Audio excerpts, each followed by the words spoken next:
पणबंदी पाखरे suicide bummer. Pakistan ने train hijack होइछि। लंबा समय धरी पणबंदी से ट्रेन भितर रहिछन्ति एवं सेमानकु केमिति मुकुला जीव वर्तमान पर्यंत प्रचेष्टा जारी रहिछि। और ता भितरे मस्जिद ब्रिगेड ई हाईजैक करिछि बोली दाबी करिछि। मस्जिद ब्रिगेड हेउछि बलूचिस्तान लिबरेशन आर्मी बीएलए रो आतंकवादी विंग। मस्जिद ब्रिगेड सह फतेह स्क्वाड ई अपहरण पछरे रहितबा कुआ जाउछि। और फतेह स्क्वाड मध्य बीएलए रो गोटे आतंकवादी संगठन।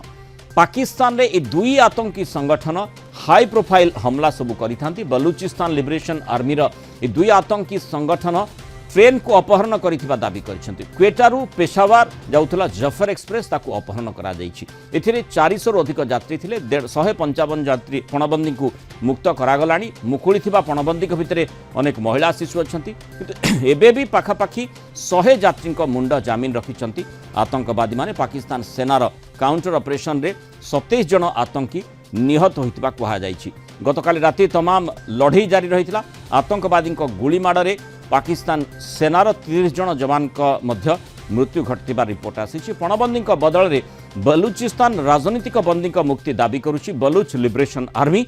पाकिस्तान को 48 घंटा महलत बीएलए पक्षर दि जाइतिला। समय गडुथिबारु टेंशन भी बढ़ुछि। पणबंदी रखिथिबा आतंकवादी विरोध में काउंटर ऑपरेशन जारी रखा जिवो ना बुझामणा करा जिवो ताकू नहीं वर्तमान चिंतारे पाकिस्तान रही। ता भितरे पाकिस्तान एवं चीन को मध्य बीएलए पक्षर धमक रही जे जदि तमे सबकिछि ठीक ठाक चाहूछ लोक मानकर जीवन रक्षा चाहूछ ताहले बलूचिस्तान छाड़ी पड़ा। ए प्रकार जो चरम बाणी बीएलए पक्षर दि जाइछि। और से भितर गोटे गुरुत्वपूर्ण रिपोर्ट मध्य आसुछि। अर्थात जेतेबेले ऑपरेशन जारी रही सेठी कुहा जाउछि जे प्रत्येक पणबंदी पाखरे ता निकटरे जणे जणे सुइसाइड बमर को आतंकवादी माने बसैछन्ति। अर्थात जदि किछि भी आक्रमण आशंका से माने करंती ताहले तुरंत निजको ब्लास्ट करदेबे एवं सांगे सांगे आहुरी अनेक पणबंदी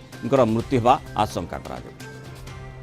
बलूचिस्तान में ये जो ट्रेन का उन्होंने हाईजैक किया है ये बड़ा सिग्निफिकेंट है। पाकिस्तान की फौज का स्टाइल है कि वो रंगत दिखाते हैं, वो अपने F-16 ले आएंगे, तोपे ले आएंगे, टैंक ले आएंगे और जनता को जनार्दन को उसमें कुचल देंगे। ये अब अपनी मौत मर रहे हैं। जब वो कहते हैं जब सियार की मौत आती है तो शहर की तरफ भागता है। वो दिखा रहे बहुत रेपिंग चल रहा था, कभी अटैक हो रहा है, कभी अम्बुश हो रहा है, कभी पाकिस्तान आर्मी नुकसान बहुत हो गया। वो काफ़ी क्लेम कर रहा है तो हमको कर रहा है। उसका डिमांड है इंडिपेंडेंट है। वहाँ के लोग ऊपर वाले की मर्जी पे हैं। भीख मंगा देश बना दिया। बर्बादी के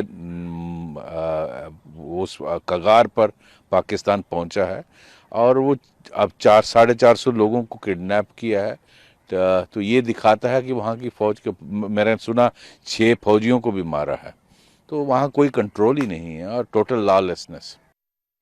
अधिक आलोचना करबा प्रतिरक्षा विशेषज्ञ ब्रिगेडियर अभिमन्यु राउत जोड़ी। ब्रिगेडियर राउत स्वागत करबा आलोचना को। निश्चय गोटे विषम परिस्थिति किंतु जो भली भाबरे माने आमे ताकू परखुचे एवं विशेषकर जमती जानीचे बहुबार प्रमाण मध्य भारत देइछि माने पाकिस्तान किभली भाबरे आतंकवादी को सेठी प्रोत्साहन देउछि एवं आतंकवादी को नुआ नुआ आतंकवादी केमिति तैयारी हो पारिबे सेथिपाई व्यवस्था मध्य करुछि।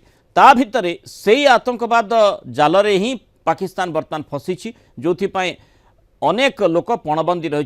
जो भली भाबरे आमे सुइसाइड बम्बर कथा कहू, सुइसाइड बम्बर मध्य प्रत्येक पणबंदी पाखरे बसिछन्ति। अति विषमय परिस्थिति निश्चय ताकू सामना करिबा गोटे काठिकर पाठर विषय वस्तु।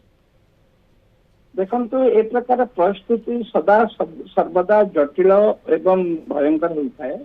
आपन देखंतु पन्याबंदी जेतेबेले सेमाने को धरी जाइछन्ति गोटे ट्रेन भीतर रखिछन्ति कि ट्रेन जो बाहर करी को गुंफारे बा कोन स्थान रे सेमाने दुचे रखिछन्ति।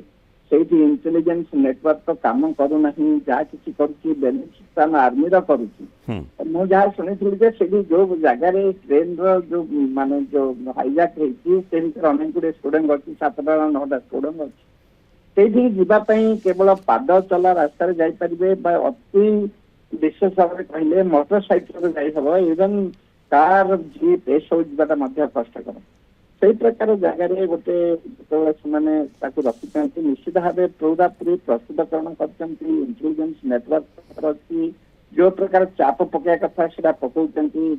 ଆପଣ ଯେମିତି କହିଲେ 9ଟା ବଗିରେ ପ୍ରାୟ 450 କି ତା ତଦୁର୍ଦ୍ଧ୍ୱ କିଛି ଯୋଉ ପାସେଞ୍ଜର ଥିଲେ ସେଥିରୁ ବୃଦ୍ଧ ବୃଦ୍ଧା ମହିଳା ଶିଶୁ କିଛି ଛାଡି ଦେଇଛନ୍ତି, ବାକି ସମସ୍ତଙ୍କ ସେମାନଙ୍କୁ ପଣ୍ୟବନ୍ଦୀ ହିସାବରେ ସେମାନେ ରଖିଛନ୍ତି। ଏବେ ତ କହୁଛନ୍ତି ଯେ ପ୍ରତ୍ୟେକ ବ୍ୟକ୍ତି ପାଖରେ ଜଣେ ଜଣେ ମାନେ ସୁଇସାଇଡ୍ ବମ୍ବର ବସିଛନ୍ତି। ସୁଇସାଇଡ୍ ବମ୍ବର ଆତ୍ମଘାତୀ ବମ୍ବର ରହିଛନ୍ତି, ସେଇଟା ଟିକେ ଅତ୍ୟଧିକ ହେଇପାରେ। କାହିଁକି ତାଙ୍କୁ ଯଦି ମାରିବାକୁ ଅଛି ପ୍ରତ୍ୟେକଙ୍କ ଗଳାରେ କିଛି ଗୋଟେ ଲଗେଇ ଦିଅନ୍ତୁ, ଡାଇନାମାଇଟ ଲଗେଇ ଦିଅନ୍ତୁ, ଗୋଟେ ଗ୍ରେନେଡ୍ ଲଗେଇ ଦିଅନ୍ତୁ, ଯାହା କିଛି ସେଥିରେ ସେମାନେ ମରିପାରିବେ। ସମୁଦାୟ ପାଇଁ ଜଣଙ୍କ ପାଇଁ ଜଣେ ଆତ୍ମଘାତୀ ମରିବା ସେଟା ଠିକ ହବ ନାହିଁ। କିନ୍ତୁ ଯାହା ହଉ ନା କାହିଁକି ଗୋଟେ ପ୍ରେସର ପକେଇବାକୁ, ଗୋଟେ ଆତଙ୍କମୟ ପରିସ୍ଥିତି ସୃଷ୍ଟି କରିବାକୁ ଏ ପ୍ରକାର ସବୁ ବକ୍ତବ୍ୟ ଦିଆଯାଇଥାଏ। କିନ୍ତୁ ନିଶ୍ଚିତ ଏହା ଯେ ଯଦି ଇଏ ବେଲୁଚିସ୍ତାନର ଯଦି ଆପୋଷ ଆଲୋଚନା ଯାହା ହେଲେ ମୁଁ ପ୍ରଥମରୁ ହେଲେ କହିଛି ମାନେ ଗଭର୍ଣ୍ଣମେଣ୍ଟ ଆଗକୁ ପାଦ ଆସିବାର ଅଛି, ବେଲୁଚିସ୍ତାନ ଲିବରେସନ ଆର୍ମି ଗୋଟେ ପାଦକୁ ଆସିବାର ଅଛି, ତାହେଲେ ଆର କିଛି ସମାଧାନ ହେଇପାରିବ। ନହେଲେ ସେମାନେ ମଧ୍ୟ ତାଙ୍କର ହେଲିକପ୍ଟର ହଉ, ଫାଇଟର ଏୟାରକ୍ରାଫ୍ଟ ହଉ, ଟ୍ୟାଙ୍କ ହଉ, ତାଙ୍କ ପାଖରେ ମଧ୍ୟ ଅନେକ ଜିନିଷ ରହିଛି ପାକିସ୍ତାନ ଆର୍ମି ବିଷୟରେ। ତାର ପୂର୍ଣ୍ଣ ବଳ ପ୍ରୟୋଗ କଲେ ପାକିସ୍ତାନ ଆର୍ମିର ନିଶ୍ଚୟ ନଷ୍ଟଭ୍ରଷ୍ଟ ହବ। କିନ୍ତୁ ସେଥିରେ ତାଙ୍କର ଯୋଉ ପଣ୍ୟବନ୍ଦୀ ରଖିଛନ୍ତି, ଯୋଉ ସେମାନଙ୍କର ନିଜର ଯବାନ, ନିଜର ସାମରିକ କର୍ମଚାରୀ ତଥା ଯୋଉ ସେମାନଙ୍କର ସିଭିଲିଆନ କର୍ମଚାରୀ ଅଛନ୍ତି, ମାନେ ରାଜନୈତିକ ସ୍ତରରେ ବହୁତ ଗୁଡେ ଚାପ ଆସିବ।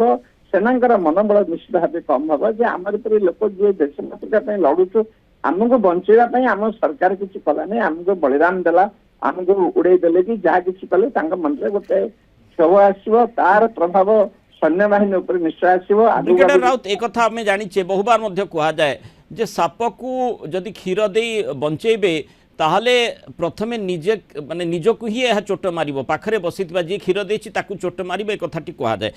আতঙ্কবাদী যেতে আপন বিভিন্ন কথা পাঠ পড়াতু কিন্তু কেতবে সে বিমুখ হবে এবং আপনার বিরোধে কাম করবে কেহি কেবে কলনা করে পারিবে না। বেলুচ আর্মি কথা বিএলএ যে কুহযাচ্ছি লিবরেশন আর্মি সেমানଙ୍କର যে আভিমুখ্য রয়েছে সে টিকে স্বতন্ত্র রয়েছে, অর্থাৎ जोटी से पाकिस्तान এবং चीन को मध्य टार्गेट करिसेंती। कारण ये जो प्रसंग रही एबेकार नुहे, बेलुचिस्तान लिबरेशन करने से दीर्घ वर्ष धरी प्रचेषा से करुँच, विभिन्न संगठन गठन करिसेंती। जो भली भाव में आपन सूचना देले, जो भली आलोचना करुथिले जे सेही अंचल रे खाली पादरे चलिबाकू जिबाकू पड़ी थाए।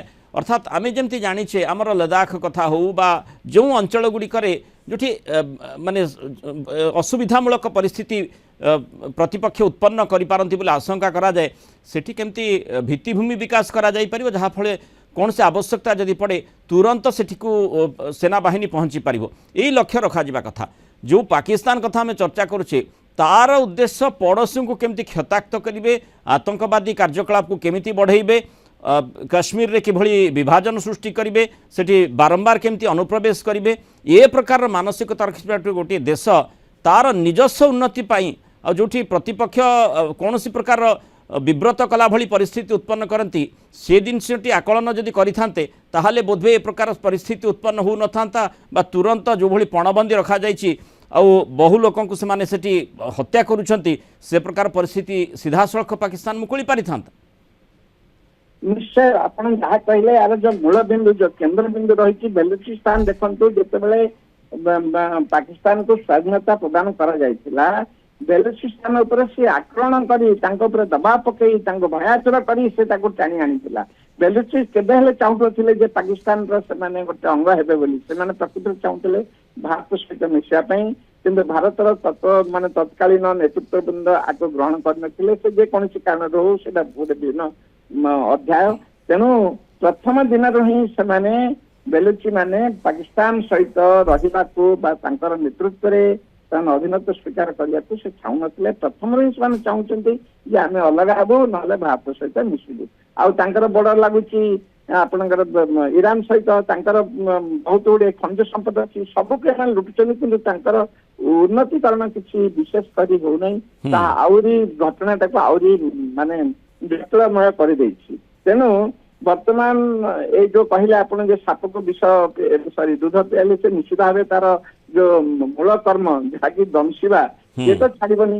ଠିକ ସେମିତି ପାକିସ୍ତାନ ଭାବୁଥିଲା ଯେ ଆମ ଭାରତକୁ ମାନେ ବ୍ଲିଡ୍ ଥ୍ରୁ 1000 କାଟ୍ସ ଯୋଉ ପ୍ରିନ୍ସିପାଲ ଜିଆଉଲ ହକ୍ କରିଥିଲେ ସେ ଫଳରେ ଆମକୁ ଦୁର୍ବଳ କରିବ, ଆମକୁ ତଳକୁ ଆଣିବ। କିନ୍ତୁ ଆମେ ସଦାସର୍ବଦା କହୁଛୁ ଯେ ଦେଶାକୁ ପେଶା ମିଳିବ। ମାନେ ଯେ ପଞ୍ଚେ ପରର ମନ୍ଦ ଯୋଉ ଢଗଟି ରହିଛି ଏଠି ପ୍ରଯୁଜ୍ୟ। ପାଞ୍ଚେ ପରମନ୍ଦ ତା ମନ୍ଦ ପାଞ୍ଚନ୍ତି ଗୋବିନ୍ଦ, ସେ କଥାଟି ଆଜି ସତ୍ୟ ସତ୍ୟ ହେବାକୁ ଯାଉଛି। ଯୋଉ ପ୍ରକାର ଆତଙ୍କବାଦୀ ସେମାନେ ଭାରତର ବିରୁଦ୍ଧରେ ଆମର କାଶ୍ମୀରରେ ବିଶେଷ କରି ପଞ୍ଜାବରେ ଯୋଉ ପ୍ରକାର ମାନେ ଯୋଉ ଆତଙ୍କ ସେମାନେ ଖେଳେଇଥିଲେ ଆଜି ତାର ପୁନରାବୃତ୍ତି ହଉଛି। ତାଠୁ ଅଧିକ କଷ୍ଟକର ହଉଛି। ଖାଲି ପାକିସ୍ତାନୀ ନୁହନ୍ତି, ଚାଇନା ବିରୁଦ୍ଧରେ ମଧ୍ୟ ଯେହେତୁ ଯୋଉ ଆପଣଙ୍କର ଯୋଉ କରିଡୋରଟା ତିଆରି ହଉଥିଲା ଯୋଉ ଗଦର ପୋର୍ଟକୁ ସେଇଟା ପାକିସ୍ତାନ ହେଇଯାଉଛି। ତେଣୁକରି ସେମାନେ ଚାହୁଁନାହାନ୍ତି। ଚାଇନାକୁ ମଧ୍ୟ କହୁଛନ୍ତି ତମେ ଛାଡି ଚାଲିଯାଅ, ପାକିସ୍ତାନକୁ ବି କହୁଛନ୍ତି ଛାଡି ଚାଲିଯାଅ। ନିଶ୍ଚିତ ଭାବେ ସେମାନେ ମୁଁ ଯାହା ଭାବୁଛି ଯୋଉ ପ୍ରକାର ପରିସ୍ଥିତି ଉପଜିଲାଣି ସେମାନେ କୃତକାର୍ଯ୍ୟ ହେବେ, ଦିନ ଦିନେ କୃତକାର୍ଯ୍ୟ ହେବେ। ତେଣୁ ଲଢ଼େଇ ନା ବୁଝାମଣା ଇଏ ବର୍ତ୍ତମାନ ବିଷମ ପରିସ୍ଥିତି ଭିତରେ ପାକିସ୍ତାନୀ ସେନା ନିଶ୍ଚୟ ରହିଛି। କିଭଳି ଭାବରେ ଏହି ପରିସ୍ଥିତିରୁ ମୁକୁଳିବ ତା ଉପରେ ନଜର ରହିଛି। ବହୁତ ଧନ୍ୟବାଦ ବ୍ରିଗେଡିୟର ଅଭିମନ୍ୟୁ ରାଉତ ଆଲୋଚନା ରହିଥିବାରୁ।